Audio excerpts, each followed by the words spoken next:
Presentas tú, representas. Muy buenas tardes, bienvenidos todos al seminario de Probabilidades de Chile. Hoy tenemos el gusto de recibir a Nicolás Salduendo, quien nos va a hablar sobre un proceso de ramificación de Galton-Watson multitipo bisexual. Adelante, Nicolás.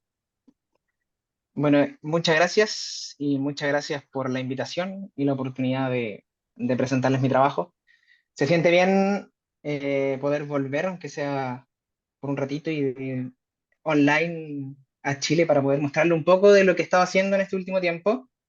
Bueno, yo estoy a punto de terminar mi doctorado acá, ya un mes y medio más o menos para tener que entregar mi tesis. Y lo que les voy a mostrar hoy día es mi tema de tesis, pero esta presentación la enfoqué sobre todo en lo que fue la primera mitad. Es un trabajo conjunto con mis dos supervisores, Kohali Fritsch y Denis Vilmonet, que son mis supervisores acá en Nancy.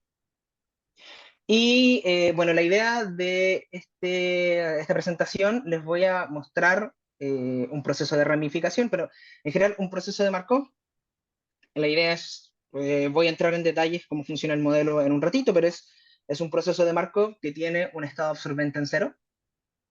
Y la primera pregunta que vamos a querer resolver es bajo qué condiciones este proceso de Markov toca cero y bajo qué condiciones tiene una probabilidad positiva de nunca tocar cero. Esa es básicamente la idea básica en general con los procesos de ramificación. Entonces, para una primera parte, mi idea, denme un segundo que no sé por qué no avanza, ahí sí, es partir con un poco de motivación y más que nada explicar el modelo con el que vamos a trabajar. Y para eso voy a ir a lo más simple y voy a ir agregándole cositas a los procesos que les voy a ir mostrando. Voy a partir con el proceso clásico de Galton-Watson en tiempo discreto. En esta presentación voy a trabajar siempre en tiempo discreto. Y la idea de este proceso es modelar la evolución de una cierta población que tiene una reproducción asexuada. Podemos pensar en bacterias o en partículas que se dividen. Entonces, por ejemplo, imaginemos acá a la derecha puse un dibujito que tengo tres partículas en una generación cero. Cada una de estas partículas va a generar descendencia siguiendo una cierta variable aleatoria B. Imaginemos que esta genera tres hijos. Cada una de estas partículas usando la misma ley va a generar descendencia, cada uno de manera independiente, y por lo tanto la suma de toda la descendencia me forma mi primera generación, que en este ejemplo es 6, y ahora cada una de estas 6 partículas se comporta exactamente igual que sus predecesores, y por lo tanto se pueden reproducir, y la idea es que podemos repetir este paso hasta el infinito o hasta que eventualmente en alguna generación ya no quedan ninguna partículas y decimos que el proceso se extingue. Entonces, una de las características importantes y que son muy útiles para estudiar este proceso es lo que se conoce como la propiedad de ramificación. La idea de la propiedad de ramificación, si lo miran en el dibujo de la derecha, que aprovecho de enfatizar, en toda esta presentación a mí me va a interesar el proceso, los procesos que vaya mostrando más allá del grafo. Los grafos los voy a usar simplemente para generar un poco de intuición. Pero si miro el dibujo, la propiedad de ramificación lo que me dice es que si yo quiero estudiar este proceso que tiene tres partículas en la condición inicial, es exactamente lo mismo que poner tres copias independientes de procesos, cada uno iniciado por una partícula. En términos del proceso, que es lo que tengo acá, lo que esto quiere decir simplemente es que si yo comienzo un proceso con una cierta cantidad inicial z, eso se puede describir en ley como la suma de z procesos independientes, cada uno iniciado por una sola partícula. En particular, si a mí lo que me interesa es estudiar, por ejemplo, bajo qué condiciones el proceso se extingue casi seguramente, lo que esto me dice es que me basta con estudiar qué pasa con el proceso cuando z0 es igual a 1 y encontrar condiciones para este proceso. En particular, viendo solo la esperanza de la descendencia de una sola partícula, puedo determinar, dejando un caso particular fuera, que es el proceso constante casi seguramente, si llamo m al número medio de descendencia dado por una sola partícula, y asumo que este número es finito, entonces el proceso se extingue casi seguramente si y solo si este valor es menor o igual a 1. La idea es si cada partícula da en esperanza una cantidad de descendencia menor o igual a 1, como el proceso en esperanza no crece, y por lo tanto con probabilidad 1 voy a tocar 0, eventualmente. Entonces, ¿qué es un proceso multitipo? Es simplemente tomar esta idea y generalizarla a una dimensión más grande. Y en particular, en este caso, me voy a concentrar en dimensión finita. Entonces, la idea es que ahora parto de la misma idea, pero ahora, por ejemplo, en dimensión 3, cada dimensión de mi proceso va a representar un tipo distinto de partícula. En este caso sigo hablando de reproducción asexuada. Entonces, por ejemplo, en el ejemplo tengo tres tipos, azul, rojo y verde. Pero la idea detrás va a seguir siendo la misma y estas partículas se pueden reproducir. Cada una va a dar lugar a descendencia. Su descendencia puede ser del mismo tipo o de otro tipo. Por ejemplo, en este caso digo eh, partícula verde tiene como descendencia una partícula azul, cero partículas rojas y dos partículas verdes, pero la idea, de nuevo, es que cada reproducción se hace de manera independiente y las nuevas partículas pueden seguir reproduciéndose. Lo único sí es que la ley de la reproducción dada por dos partículas del mismo tipo sigue la misma ley. Por otro lado, dos partículas distintas pueden tener ley de reproducción completamente distinta. Y en este proceso, nuevamente volvemos a tener esta propiedad de ramificación. Entonces, este proceso ejemplo que yo puse es simplemente pegar tres procesos iniciados, uno con una partícula azul, uno con una roja y uno con una verde.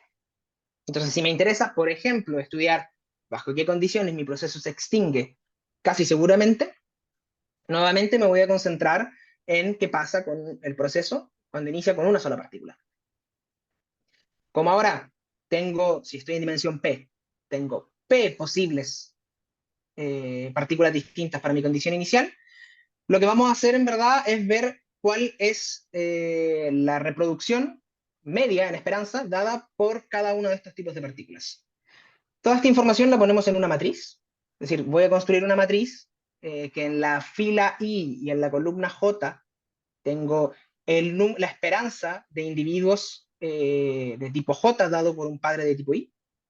Eso construyo una matriz con todas las esperanzas posibles.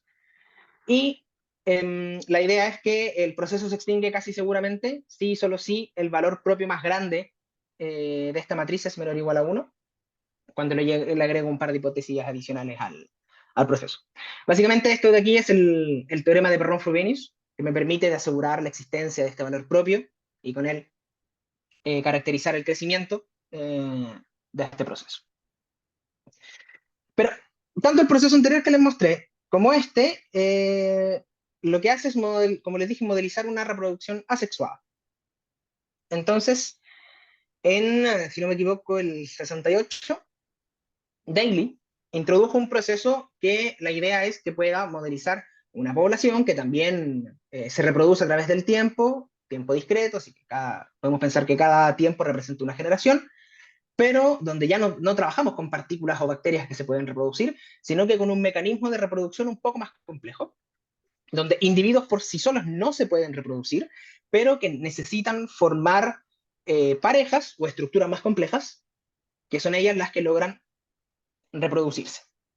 Entonces, la forma de definirlo es, imaginemos en este ejemplo que tengo una condición inicial z igual a 2, y esta condición inicial les puse C porque representan parejas, se las es por couples en inglés.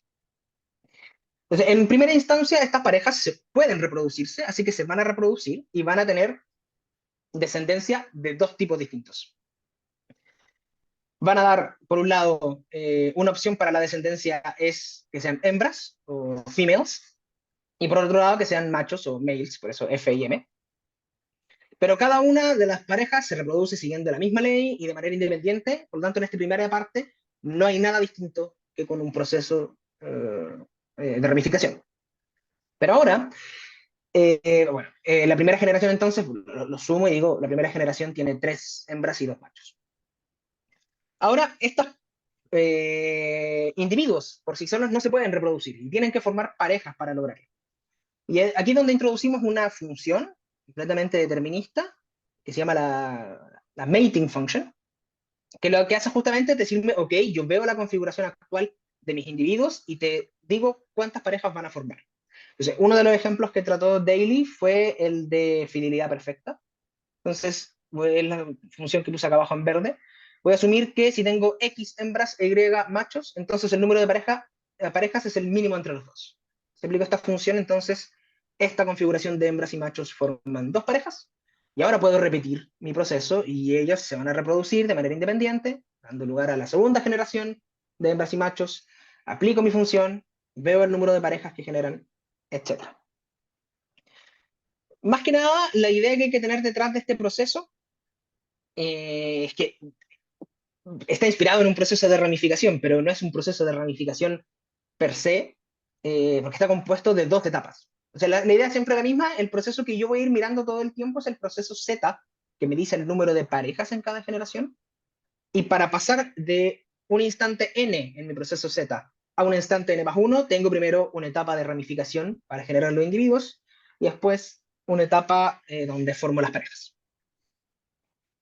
El hecho de que aparezca esta función sí, hace en particular que yo no tengo la propiedad de ramificación. Por eso queda como entre eso no un verdadero proceso de ramificación, bueno, viene inspirado de uno, por eso lo llamamos el proceso de ramificación con dos sexos. Pero una de las dificultades es que como no tengo la propiedad de ramificación, ahora no puedo hacer esto que hacemos con los otros dos procesos que le mostré, que es decir, voy a estudiar el proceso cuando mi condición inicial es igual a 1, porque da exactamente lo mismo si es 1 o es más. Tengo que tener información sobre el proceso para cualquier condición inicial. Y para encontrar una respuesta a la pregunta bajo qué condiciones el proceso se extingue, entre el trabajo de Daly y el paper donde encontraron la respuesta pasaron casi 20 años. Y la idea es la siguiente. Vamos a poner unas ciertas hipótesis, las cuales voy a hablar un poco después en nuestro modelo, entonces no... Digamos que tengo hipótesis adicionales en este modelo, los cuales me van a permitir definir lo que se conoce como la tasa de crecimiento medio, que es este R que está acá, que es este límite. Básicamente me dice cuál es la tasa de crecimiento entre la generación cero y la esperanza de la siguiente generación de parejas si mi condición inicial tiende a infinito.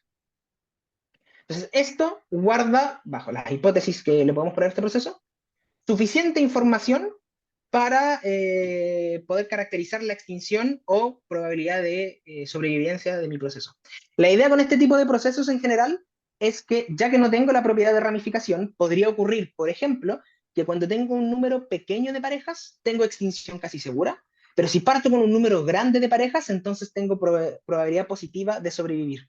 Y por lo tanto, a mí lo que me interesa es ver cómo se comporta el proceso cuando mi número de parejas tiende a infinito y ver si cuando mi número de parejas iniciales tiende a infinito, entonces mi proceso está creciendo en esperanza o no con respecto a mi condición inicial. Entonces, nuevamente, si asumo que mi proceso no es constante, entonces el proceso se extingue casi seguramente si solo si este valor es menor o igual a 1. Es una condición un poco similar a la del proceso de Galton-Watson clásica, pero tiene esto de que tengo que mirar todas las condiciones iniciales. Y si se fijan, este es equivalente, R menor o igual a 1 es equivalente a mi proceso se extingue con cualquier condición inicial. Es decir, que si R es mayor o igual a 1, puede haber alguna condición inicial con la que el proceso se extingue, pero puedo garantizar que si mi condición inicial es suficientemente grande, entonces con probabilidad positiva no toco cero nunca. Entonces, la idea que nosotros teníamos es, ok, así como yo puedo pasar del proceso de Galton-Watson clásico a su extensión a dimensión P, que es un proceso multitipo, ¿podemos hacer algo similar con este proceso?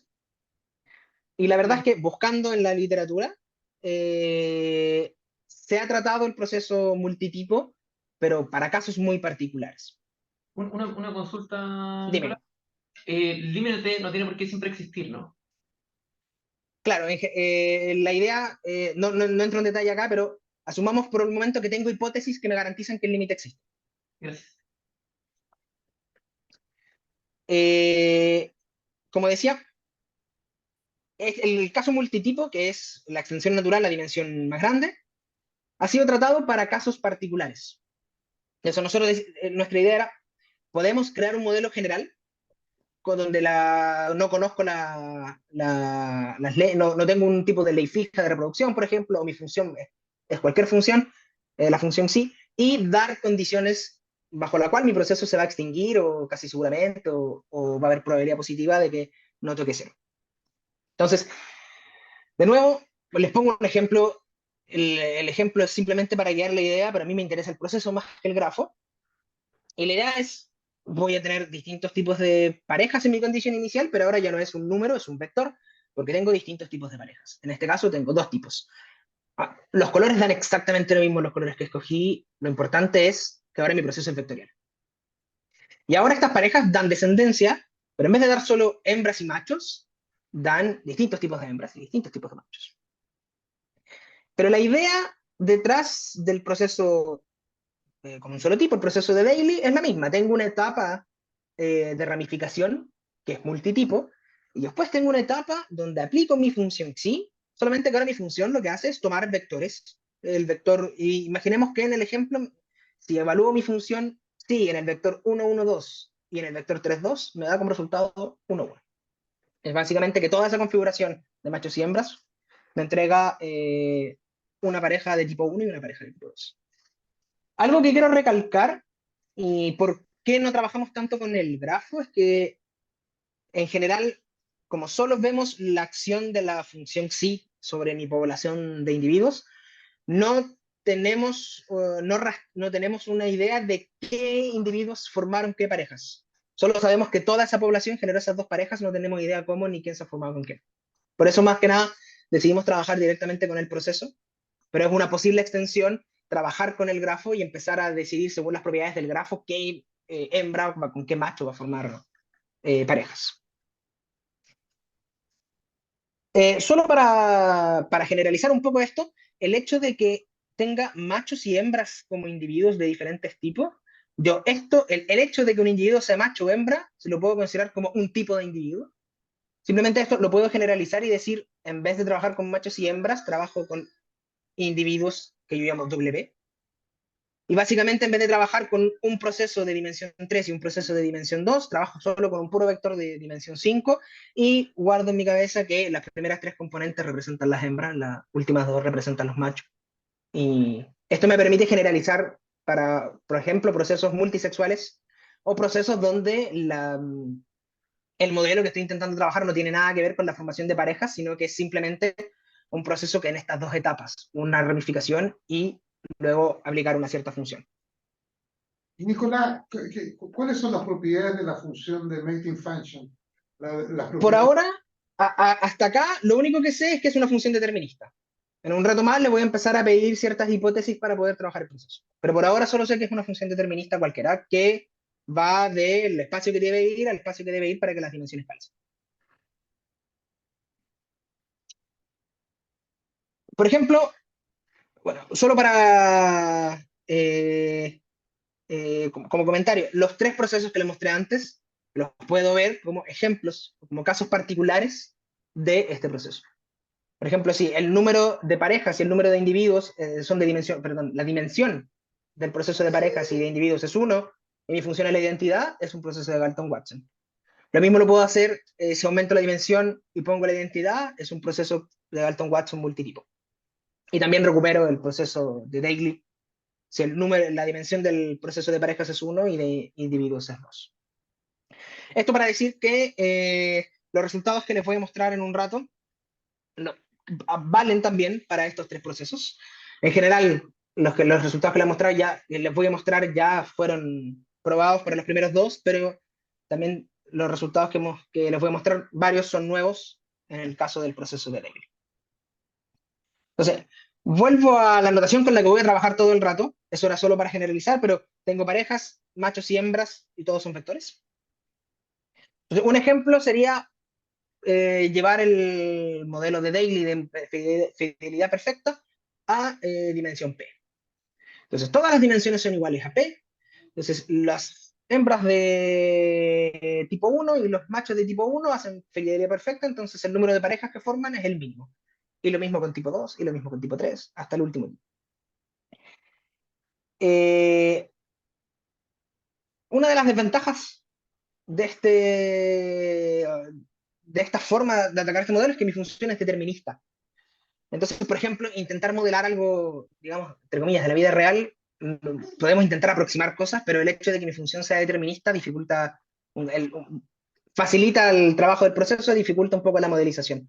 La idea acá es, imaginemos que cada tipo de 1 a P los voy a clasificar de tal manera de que los individuos de tipo 1 machos y los individuos de tipo 1 hembras se prefieren por algún motivo, ventaja genética, lo que sea, y por lo tanto por eso van formando parejas por cada tipo. No sé si hay dudas con cómo funciona este proceso. Respecto a la función que te da la cantidad de hijos por pareja, esa es por pareja de color, las parejas también te quedan coloreadas. Claro, claro, mi función me entrega parejas de distinto color y ahora la reproducción, la variable aleatoria que me dice cuántos hijos tienen cada pareja, depende del color de la pareja. Entonces, por ejemplo, la ley para la distribución de esta descendencia no es la misma que la de esta roja, pero la ley de estas dos es la misma, Pero porque depende de la no podía pareja. hacer trampa, Nicolás, y decir que la aleatoriedad basta que esté en la cantidad de hijos que tienen por pareja, y tu pareja tenés muchas parejas y después muchas no tienen hijos, ¿no? Y ahí podéis poner la aleatoriedad de decir verde prefiere a rojo, o eso te da correlaciones que... El tema es que si lo haces, tú dices como puedo formar todas las parejas posibles y luego en la descendencia poner la aleatoriedad. Sí, El tema es que no se reproduce. Si yo quiero, por ejemplo, formar una cierta cantidad máxima de parejas, que me lo puedo hacer con la mating function, en ese caso las parejas no se reproducirían de manera independiente entre sí, creo yo. sí, Porque necesito ver que el de al lado tuvo hijos o no tuvo hijos para ver cuántos hijos voy a tener. como en la vida real. Sí. Claro. Yo tengo una pregunta. ¿Sí? Dime. No considerar entonces colores mezclados, ¿eso serían como mutación? Como que en realidad sí podrías considerar colores mezclados pensando que tenés más colores que al principio no aparecen. O sea, podría, en el Uy. fondo, el tema de los colores, más que nada yo podría definir la dimensión de mi proceso de parejas, como por ejemplo si tengo 3 hembras y 2 tipos de machos, y después decir, mi proceso, tengo 10 tipos de parejas que corresponden a todas las, perdón, 6 tipos de parejas que corresponden a todas las mezclas posibles. Los resultados que Pero yo, tenés funcionan igual con ese tipo de claro, cosas. Es solo por claro, aquí simplificar. yo, sí, sí, sí, por eso, el ejemplo, los colores dan exactamente lo mismo, la idea es, yo escojo la dimensión que yo quiera, finita para el proceso Z, yo escojo la dimensión que yo quiera para F y para M, mientras sea finita, y funciona. Ok, gracias. Muchas gracias. Bueno, entonces, voy a empezar a hablar un poco de las hipótesis que va a tener este proceso. Entonces, en particular, primero, con respecto a la descendencia de cada pareja, voy a asumir primero que todas las parejas se reproducen de manera independiente. En igual, o sea, es una ramificación como un proceso de Dalton-Watson clásico. Y voy a asumir que todas las variables involucradas en el número de hijos que tiene cada pareja son todas integrables. Es decir, estas variables que están acá son todas integrables. Eso me permite, al igual que en el caso multitipo asexual, definir estas dos matrices que básicamente tienen todas las esperanzas dentro. X tiene todas las esperanzas de todos los tipos posibles de hembras que puedo generar, y todas las esperanzas de todos los tipos de machos que puedo generar. Estas son las únicas dos hipótesis que voy a poner para las variables aleatorias X y Y. Y ahora voy a hablar de qué voy a asumir para la función Xi. Entonces, primero voy a asumir que cuando no hay machos ni hembras, la población es cero, entonces no formo parejas. No puedo tener inmigración, por ejemplo. Y eso hace que mi cadena Z sea una cadena de Markov y donde cero sea un estado sonante. Y ahora, para trabajar la mating function, esta función sí, lo que voy a asumir es que la función es superaditiva. Y eso quiere decir que tengo esta desigualdad acá, componente a componente. ¿Qué es lo que representa esta desigualdad? Imaginemos que tengo una cierta población, aquí de nuevo los colores no representan tipos, simplemente tengo una población de hembras, tengo una población de machos. Ellos van a formar parejas. O sea, que les voy a aplicar mi función Sí, y este es el total, el número de parejas que ellos van a formar. Eso es lo que tengo escrito acá a la izquierda. Y ahora lo que voy a hacer es voy a separar estas dos poblaciones. La población de hembras la separé en dos, la población de machos la separé en dos. Y ahora voy a ver cuántas parejas forman la población de arriba y cuántas parejas forman la población de abajo por separado. Y eso es justamente lo que está al lado derecho. Y lo que estoy diciendo es que al hacer esta separación, el número de parejas no puede crecer. Entonces, la idea de pedir que la mating function sea superaditiva es, si yo separo mi población en poblaciones más pequeñas, el número de parejas que se van a formar en total nunca va a crecer. Lo máximo que puedo obtener es cuando pongo a todos en una sola población, y así maximizo el número de parejas que voy a generar. Y por ejemplo, la función que le mostré delante, ya que el mínimo en cada componente es una función superaditiva, esta función es una función superaditiva. Si uno pone esta hipótesis en el caso, el proceso de Daily, el proceso single type, con dos sexos, esto garantiza que el valor R que ellos definen esté bien definido, que era la pregunta de Belio delante. Por eso nosotros también ponemos una hipótesis de este tipo para, porque vamos a hacer algo similar. Entonces, ¿qué permite la superaditividad? Entonces, mi mating function es superaditiva. Lo que vamos a hacer es definir una función que, imaginemos que estoy en R2, estoy en el ejemplo, tengo dos tipos de parejas. Y pongo una condición inicial para mi proceso, Z. Puede ser la del ejemplo que era 1, 1. Pongo Z y ahora voy a empezar a multiplicar o ponderar Z por un valor K y lo voy a hacer tender a infinito. Entonces mi condición inicial está yéndose hacia infinito en la dirección del vector Z. Y al mismo tiempo, mientras hago eso, voy a dividir por este K, este valor por el cual estoy ponderando. Y calculo la esperanza de Z1. Al hacer esto, lo que estoy haciendo es, en el límite, en la dirección del vector Z, estoy viendo cuál es el valor o con qué tasa crece mi proceso de una generación a la otra. Si mi generación 0 se va al infinito en la dirección Z, ¿cómo cambia mi primera generación en esperanza cuando esta generación tiende a infinito? Y esta parte entera es simplemente porque quiero definir esta función en R y no necesariamente con vectorial entero, pero la parte entera la tomo componente a componente. Entonces, esta función, que es similar un poco al valor R que Daily tenía en su proceso, primero, el hecho de que la función sea superaditiva, la mating function, me dice esta función R está bien definida. Está bien definida, aunque puede ser igual a infinito, por eso lo puse acá, pero está bien definida como límite. Y esta es la función que vamos a utilizar para ver cómo se comporta el proceso en el infinito. Entonces, para que veamos un poco cómo funciona esta función, veamos los tres ejemplos. Como yo les dije, yo puedo ver los tres ejemplos que puse en un principio como casos particulares de este proceso, y por lo tanto mi función R la puedo calcular para el proceso de Galton-Watson, para el proceso multitipo de Galton-Watson y para el modelo de Day. Si lo hago para el Galton-Watson clásico, lo que obtengo R de Z es M por Z, donde M es el número promedio de hijos que tengo por individuo, que es justamente el valor que yo tengo que ver para saber si mi proceso se extingue casi seguramente o no. Si calculo en el multitipo asexual, lo que obtengo es que R es una función lineal, es una matriz, donde la matriz es justamente la matriz de esperanza, que es la matriz que yo tengo que ver para ver si es que mi proceso se extingue, que tenía que buscar su valor propio más grande, etc. Y si es el proceso de Daily, esta función también es lineal, es R por Z, donde R es la tasa de crecimiento medio, justamente el valor que tengo que ver para decidir si mi proceso se extingue casi seguramente. Voy a calcular la función para un caso multitipo en un ratito, porque necesito un par de herramientas más. Pero básicamente la idea es, en los tres casos que les mostré en principio, lo que recupera justamente el objeto que necesito para saber si mi proceso se extingue casi seguramente o no. Más aún, en los tres casos es una función lineal. ¿Qué pasa con R en el caso general? ¿Qué podemos decir de R? R primero es una función positivamente homogénea. Eso quiere decir que si yo calculo R de alfa por Z, con alfa un número positivo, eso es alfa por RZ, y eso es, viene de la forma en que está definida mi función derechamente, del límite. Y R es una función superaditiva, porque la mating function lo era. No voy a trabajar con esto, lo que voy a trabajar es que estas dos cosas juntas se transforman en que mi función R es cóncava.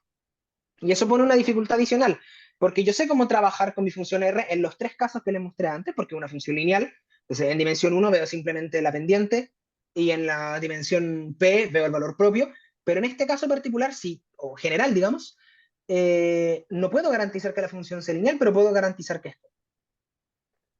Entonces, la idea es cómo, si mi función, que parece ser la función con la cual tengo que decir algo de la extinción, ¿cómo puedo trabajar si mi función no es lineal? Entonces, en vez de trabajar directamente con la extinción, quisimos trabajar un poco con qué pasa, primero, cuando tengo una población muy grande en mi proceso. Entonces, voy a ir directamente ahora a los resultados en este rato que me queda.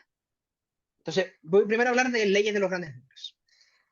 Entonces, primero, voy a hablar de una ley de los grandes números para cuando mi población inicial crece y es muy grande. Recuerden que la idea acá, mi función es el hecho de que la función sea superaditiva es, normalmente estoy interesado en probabilidad de que mi proceso sobreviva para población grande. Porque si a partir de un momento sobrevive, de ahí en adelante, cuando mi población es más grande, va a seguir sobreviviendo con probabilidad positiva. Entonces lo que vamos a hacer es decir, ok, voy a partir con una cierta condición inicial z, y voy a tomar un entero k, y mi proceso va a comenzar con la condición inicial k por z. Eso es simplemente lo que noto acá, znk es el proceso iniciado con kz. Y ahora voy a fijar un n, un tiempo, una generación, que va a estar fija, y voy a dejar mi condición inicial que crezca hacia infinito. Voy a dejar k que tiende hacia infinito. Y después cuando renormalizo, justamente lo que veo en el límite es la n iteración de mi función R. Y esta convergencia la tengo casi segura y en L1. Entonces, la idea en verdad aquí es aplicar la ley de los grandes números y jugar un poco con las propiedades de el hecho de que sí es superaditiva, y eso da la convergencia casi segura. Y después trabajar un poco más para demostrar que lo que obtengo es algo uniformemente integrable y me da en L1. Ahí no se Entonces, aplica, perdón, no se aplica el teorema ergódico subaditivo ahí. no, en ningún momento, acá no ocupamos el teorema de subaditivo. Es simplemente aplicar la ley de los grandes números, y la superaditividad de Xi en verdad lo usamos solo para decir que R está bien definida. Para ocupar como en la parte más dura de la demostración, lo único que usamos es que la función es monótona, ya que es superaditiva. Eso más el hecho de que R está bien definido por la superaditividad nos da la convergencia. Y bueno, agregué también que esto es cierto incluso si mi condición inicial en vez de ser kz es algo aleatorio, pero que converge bien a algo determinista. Pero en verdad lo que me interesa es esto de acá, porque me dice, ok, un par de consecuencias, me da un poco de intuición esto, en el sentido de que como a mí me interesa el proceso cuando la población es grande, lo que probablemente necesito ver es, a tiempo fijo, mi proceso se va a comportar cuando la población es grande como los iterados, cerca de los iterados de mi función. Entonces me gustaría tener información sobre los iterados de mi función. Entonces, primero, lo que dije, los iterados de la función van a tener un rol fundamental, y en particular el hecho de que la convergencia la tengo en L1 me dice que los iterados de la función es justamente la esperanza cuando mi población tiende a infinito, la red normalizada, del proceso tiempo n. Y esta es una consecuencia de la superaditividad. Pero en particular, lo que a mí me interesa es que el iterado de la función es una cota superior para la esperanza del proceso. Entonces, por ejemplo, si yo demuestro que mis iterados tienden a cero, voy a tener que el proceso converge a cero en esperanza, y por lo tanto voy a poder, por ejemplo, afirmarme eso más otras herramientas para tal vez decir si mi proceso tiende a cero casi seguramente. Y además, y esto no sale directo si se lo demuestro solo el resultado de la ley de los grandes números, hay que entrar a explicar un poco más en detalle, pero usando la ley de los grandes números para población inicial grande, tenemos una segunda forma de definir exactamente la misma función. Y aquí, en el fondo lo que hace es que las esperanzas pasan a recuerden, estas matrices son las esperanzas del número de hembras y machos. Entonces, aquí tengo un pequeño typo porque esto debiese ser k por z, y k por z en todas partes, no solo z. Si aplico esto a mi función psi, obtengo una forma más simple de trabajar esta función R. Porque una de las dificultades con la que nos enfrentamos es que, vamos a ver después, esta es la buena función para ver el proceso y la extinción, pero muchas veces la función es muy difícil de calcular. Y esto nos da, por ejemplo, en el caso de multi-type perfect fidelity, nos da una expresión explícita para la función y por lo tanto podemos trabajar un poco más sus propiedades. Entonces ahora voy a pasar, lo que uno también puede hacer es decir, bueno, esta era una ley de los grandes números para n tiempos fijos.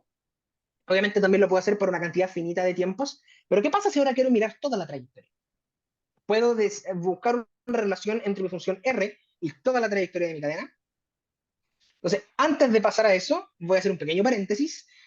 Y bueno, en el caso multitipo sexual, lo que nosotros teníamos era una matriz y queríamos encontrar su valor propio. En este caso, mi función es cóncava, pero felizmente para nosotros existe una teoría de Perron-Frobenius para operadores cóncavos que cumplen con ciertas propiedades que felizmente nuestra función cumple. Entonces, primero voy a suponer de ahora en adelante que mi función es primitiva.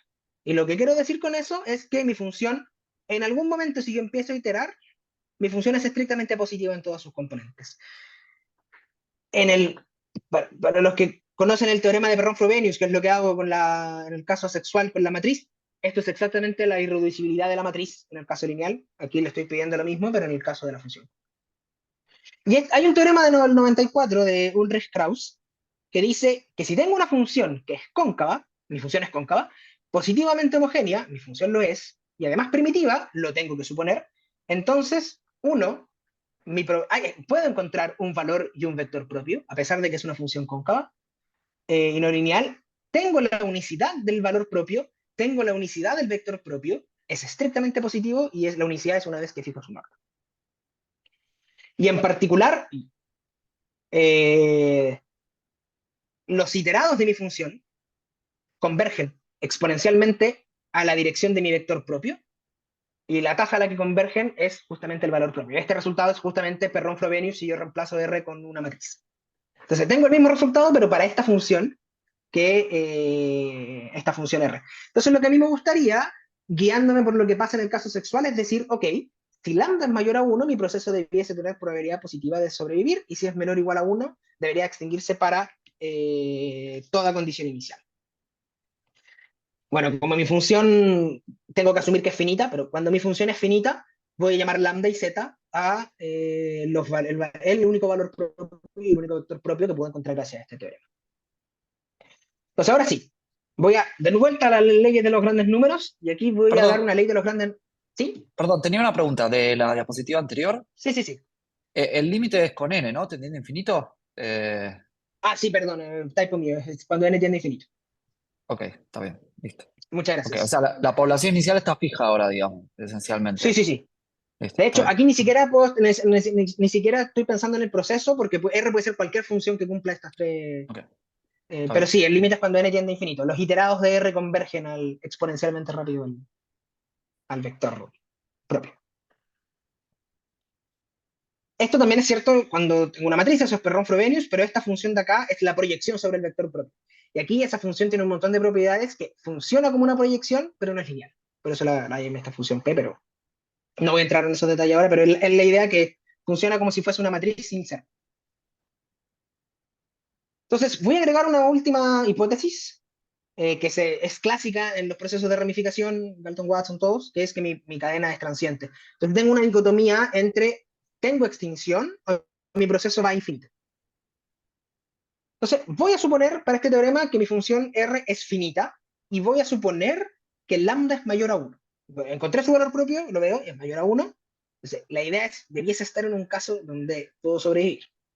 Entonces, para explicar todo este teorema, que tiene harto detalle, hice un dibujito. Entonces, lo primero que dice el teorema es que existe un valor n0, de tal forma que si yo veo el proceso en n0, entonces el proceso con probabilidad alta no es 0. Así que he sobrevivido hasta la generación n0.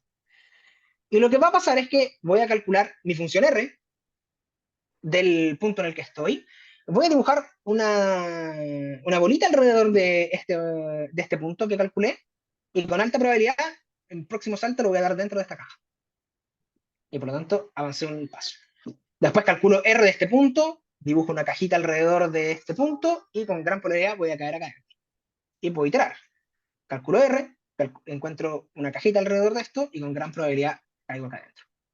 Pero lo que dice este teorema simplemente es, bueno, existe N0 tal que esto distinto de 0, y tengo dos parámetros que yo puedo escoger, epsilon, que es el tamaño de mi cajita, y eta, que es qué tan cerca de 1 yo creo que tener esta probabilidad, y mi teorema me entrega, ok, el número mínimo de parejas que yo necesito en mi condición inicial para que todo esto sea cierto. O sea, yo puedo fijar la talla de la caja, puedo fijar el valor de una cota para la probabilidad, y me dice, ok, parte con al menos 4 millones de parejas y esto se tiene con probabilidad alta. Y en particular, usando esto y las propiedades de R dadas por el hecho de que los iterados de R convergen al vector propio, podemos mostrar también que si el proceso sobrevive, entonces el perfil asintótico, o sea, tengo el proceso en tiempo n más k, dividido por la norma tiempo n, y esto converge a esto. Lo que a mí me interesa es k igual 0. Eso voy a entrar en detalle en un ratito, perdón. Entonces, voy por parte. Primero, quiero enfatizar que N0, este valor donde yo sé que mi proceso con probabilidad alta no ha muerto, no es aleatorio, es determinista, y se determina completamente utilizando la función R. No depende de epsilon, no depende de eta, no depende de nada. Solo de la función R. El hecho de que yo sé que los iterados de mi función son positivos eventualmente, porque mi función es primitiva, puedo usar esto para justificar que mi proceso va a sobrevivir con probabilidad positiva y con probabilidad tan grande como yo quiera, cuando lambda es más grande que 1. Y en esto de acá, si yo tomo k igual 0, o sea, veo el proceso dividido por su norma, mi proceso converge al vector propio. Lo que quiere decir es que si mi proceso sobrevive y se va a infinito, lo que voy a ver, la proporción de cada tipo de pareja, van a ser justamente los elementos de mi vector propio. Entonces, para terminar, en los últimos minutos que me quedan, voy a completar estos dos resultados que puse acá con flechita. Primero voy a hablar un poco de la extinción, porque aquí dije, ok, esto me permite concluir que cuando lambda es más grande que 1 sobrevivo con probabilidad positiva. ¿Qué pasa si no? Y después un poco sobre la convergencia cuando n tiende a infinito. Entonces, primero, extinción, que era la pregunta original con la que queríamos trabajar, pero después nos empezamos a dar toda esta vuelta con la población grande y la ley de los grandes números y logramos volver a la pregunta de extinción. Si defino QZ, la probabilidad de que mi proceso se extingue partiendo de Z, entonces recupero el resultado que tengo para el proceso de Galton-Watson asexual. Si mi función es finita, busco su valor propio y el proceso se extingue casi seguramente con cualquier condición inicial si y solo si lambda es menor o igual a 1. Si lambda es mayor a 1, me voy a la ley de los grandes números. O si R no es finito, puedo atacar el problema de otra forma distinta, pero sí o sí, en ambos casos, puedo encontrar una condición inicial con la cual mi probabilidad de extinción es menor a 1. Entonces, por lo tanto, tengo esta dicotomía lambda menor o igual a 1, lambda mayor a 1. Y finalmente, esto del perfil asintótico. Yo sé que mi proceso sobrevive y yo sé que si lo normalizo, lo que veo es justamente el vector propio. Entonces, mi proceso el proceso converge al vector propio, esa es la pregunta, y si converge, bueno, ¿a qué tasa? Entonces lo que voy a hacer aquí, simplemente hice un recuerdo de cuál era mi proceso, me interesan estas matrices X e Y. Entonces, voy a asumir que R es finito y este resultado es siempre en el caso finito. Entonces, si yo tomo el proceso de parejas y divido por lambda la n, entonces eso va a converger para cualquier condición inicial. O sea, fijo una condición inicial y eso converge a mi vector propio por una cierta variable aleatoria real, positiva, no negativa. Si tomo el proceso de hembras y divido por lambda n más 1, entonces converjo lo mismo por la matriz de esperanzas de hembras. Y si hago lo mismo con el proceso de machos, converjo a lo mismo, pero por esta vez la matriz Y. Y esta convergencia se tiene casi seguramente. Esto es básicamente aplicar el resultado de la ley de los grandes números más intentar encontrar una sobre martingala que me ayude a probar la convergencia. Pero esto quiero decir que pruebo esta convergencia casi segura, pero esta variable aleatoria C yo sé que es no negativa, pero podría ser cero. Digo, lo que estoy diciendo en verdad es, a mí me gustaría encontrar alguna condición por la cual mi proceso crezca exactamente a tasa lambda a la n, y por lo tanto converger a algo positivo cuando mi proceso sobrevive. Y para los que conocen un poco la teoría del proceso Galton-Watson, lo que en ese caso uno pide es una condición de tipo L log L. Entonces, si tengo una condición L log L, es decir, esta variable aleatoria, asumo que esta esperanza, x, logaritmo de x es finita y lo mismo para y, más hipótesis de regularidad que no voy a entrar en detalle porque son un poco engorrosas, pero tiene que ver con la regularidad de R, con la regularidad de la mating function y cosas que todos los procesos que les mostré cumplen. Entonces, en particular, este límite se tiene en L1. Y lo que más importante aún, el evento de extinción coincide con el evento donde esta variable aleatoria es cero. Eso quiere decir que cuando mi proceso sobrevive, este control sobre las variables de reproducción me hace que mi proceso crezca exactamente a tasa lambda a la n, y por lo tanto esto converge a algo positivo en los tres casos. C es la misma variable aleatoria para las tres, y por lo tanto, justamente lo que dije, la extinción coincide con el evento donde esto tiende a cero. Muchas gracias. Yo creo que agradecemos a Nicolás primero por la charla y después pasamos a las preguntas. También me perdí. ¿Pasamos a las preguntas o no hemos pasado a las preguntas? Sí, pues ahora pasamos a las preguntas. Ah, Después de agradecer a Nicolás por la charla. ay. Perdón, Nicolás, me perdí en una parte. ¿Por qué R era cóncava? R es cóncava, eso viene del hecho de... ¿dónde lo dejé? Primero, R es superaditiva. Y eso viene simplemente de, se puede probar usando que la mating function es superaditiva. De hecho, lo que uno obtiene es que esto, sin tomar el límite, la esperanza es superaditiva y de ahí sale. El tema es que además tengo esta propiedad de homogeneidad positiva, y ser superaditiva y positivamente homogénea es equivalente a ser cóncava y positivamente homogénea. Uno lo puede demostrar. Supongo, sí. Entonces, básicamente aquí, podría haber dicho todo el rato R es superaditiva, pero el teorema de Krause está hecho específicamente para funciones cóncavas. No me quería salir de ese formato y por eso. Pero superaditiva y positivamente homogénea es lo mismo que cóncava y positivamente homogénea. Gracias. Yo me perdí con otra parte. Dime. ¿Cómo? No vi por qué quedaba positiva la probabilidad de sobrevivencia. Porque vi como que estaba iterando un número finito de pasos, de alguna forma, pero ¿por qué te implicaba eso que la probabilidad de sobrevivencia era positiva? Esto de acá, aquí no estoy iterando un número finito, el ejemplo era un número finito de pasos, pero esto es para toda la trayectoria a partir de N0. Ah, Entonces lo que puedo hacer es empezar a iterar esto el número suficiente de veces para que aquí me aparezca R a la M, por ejemplo, donde eso ya es estrictamente positivo, porque en algún momento lo va a hacer. ya, Y ahí tengo que mi trayectoria está alrededor de una función estrictamente positiva todo el rato. ya veo. Y es un epsilon uniforme para todo el tiempo, ya eso no había entendido. El epsilon es uniforme para todo el tiempo, sí, sí. Nicolás, en branching, cuando tienes la condición log, la última condición, tu variable límite, la variable límite va a ser una martingala, ¿no? Y Sí. acá, ¿qué es lo que tiene alguna condición sobre la variable límite? Aquí Pues claro, es distinto, ¿no? Pero o sea, lo que tengo acá no es un proceso, es una variable. yo sé, pero no, pero O sea, lo que sí, en branching, cuando tienen branching, en normal branching, en varios branching, en muchos ahí branching, puedo probar, ahí ¿sí? cuando tienes la condición log, tú converges a algo que va a ser martingala, tu variable límite.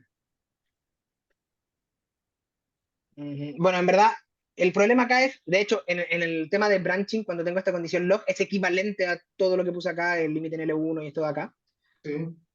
Acá es solo una condición suficiente, no hemos podido mostrar que es necesaria, y de hecho no es necesaria, porque encontramos un par de contraejemplos cuando ponemos estas hipótesis de regularidad. Pero en verdad no hemos podido caracterizar este límite. Lo que sí tenemos es, bueno, en el caso del branching, esto de acá, ¿cierto? Es una martingala, el Zn dividido por el valor Bueno, si es multitipo tengo que proyectar la cuestión, pero en el Galton Watson clásico esto es una martingala. Lo que nosotros tenemos justamente es que nosotros tenemos una función que funciona como proyección.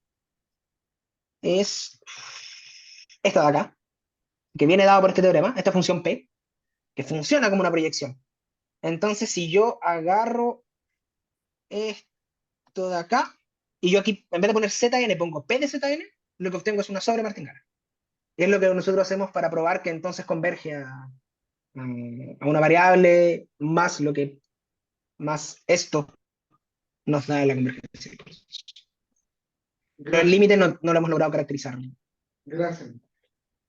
Gracias a usted, profe. Yo tengo, ¿puedo Perdón, hacer? Dime, dime. dale, Clara, que después está el Leo también quiere preguntar, pero ahí, Ah, no, dale tú eh, primero y después Leo. perdón. Yo tengo una pregunta sobre eso que dijiste de ser primitiva. En general, en Perrón ¿Sí? Frobeño, justo lo de que en algún momento las iteraciones se te hagan positivas, necesitas también periodicidad, ¿no? Acá no importa eso, o te basta con irreducibilidad. O sea, lo que pasa es que aquí estoy pidiendo que mi función sea positiva a partir de todo n, a partir de su límite, Por que es eso, lo que yo pido. eso ¿Cómo? lo pones como hipótesis. Sí, lo pongo como hipótesis. Asumo Ah, que, claro, no, es como, eso sí, que se dije te... irreducibilidad, pero en el caso de matriz corresponde pedir que sea irreducible periódico. Ah, ya, periódica también, ok, ok, está Sí, bien, sí, sí. gracias. Leo, dale. Sí, muchas gracias, Nicolás. Eh, dos consultas cortitas. La primera, no sé si han intentado o has intentado, digamos, considerar la extinción, por ejemplo, de una subfamilia de tipos, digamos, no de toda no de todos los tipos, si es que, digamos, el setup que tienen hasta el momento permitiría, por ejemplo, estudiar eso.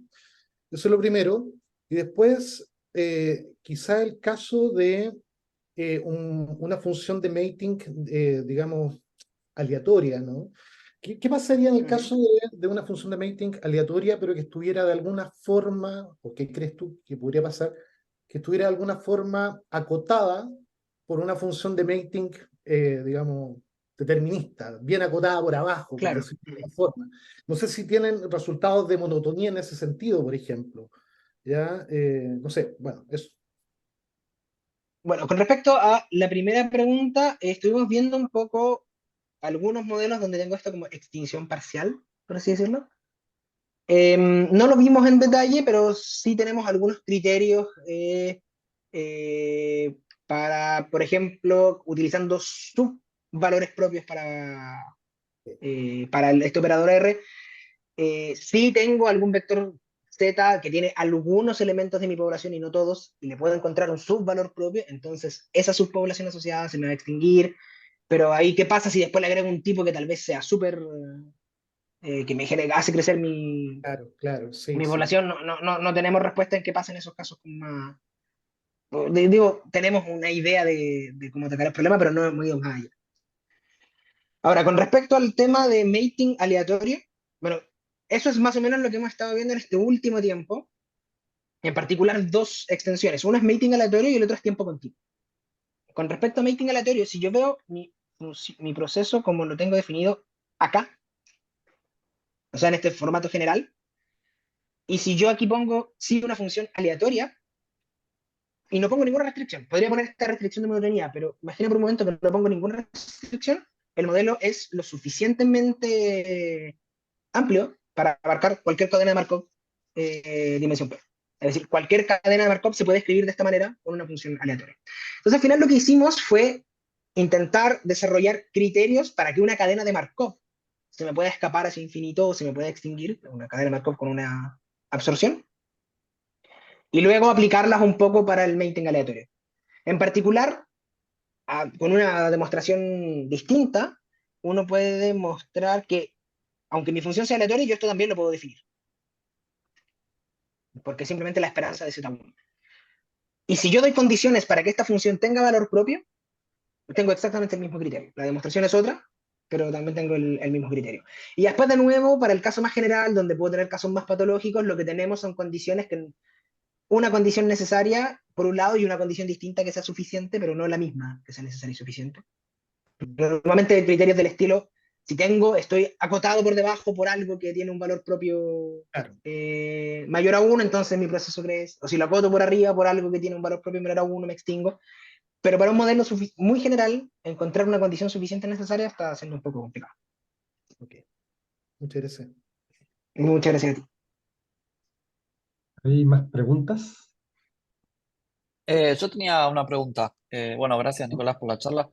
Eh, Quería saber si miraron un poquito más el caso subcrítico, por ejemplo, para ver si se puede probar algún tipo de límite de Yaglom o cosas así, como lo que se sabe para...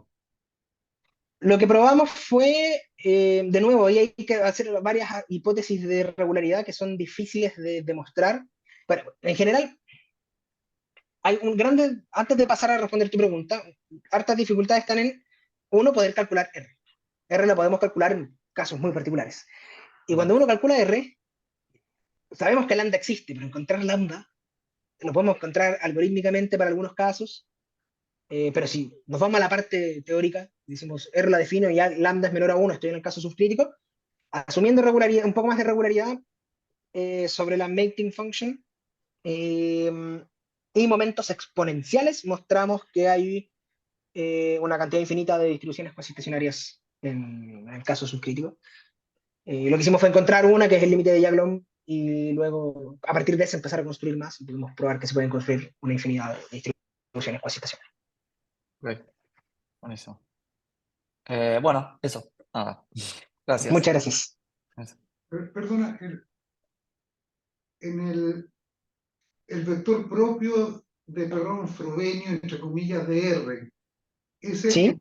que, es el que te da la mejor forma en que las poblaciones se mezclan, ¿no? Claro. Eso es. Sí, eso es. Eso es lo que es el. Bueno, está bien. ¿Alguna otra pregunta? Bueno, si no, le agradecemos a Nicolás una vez más por su charla y sus respuestas. Muchas gracias a ustedes por la invitación. Muchas gracias, Nicolás.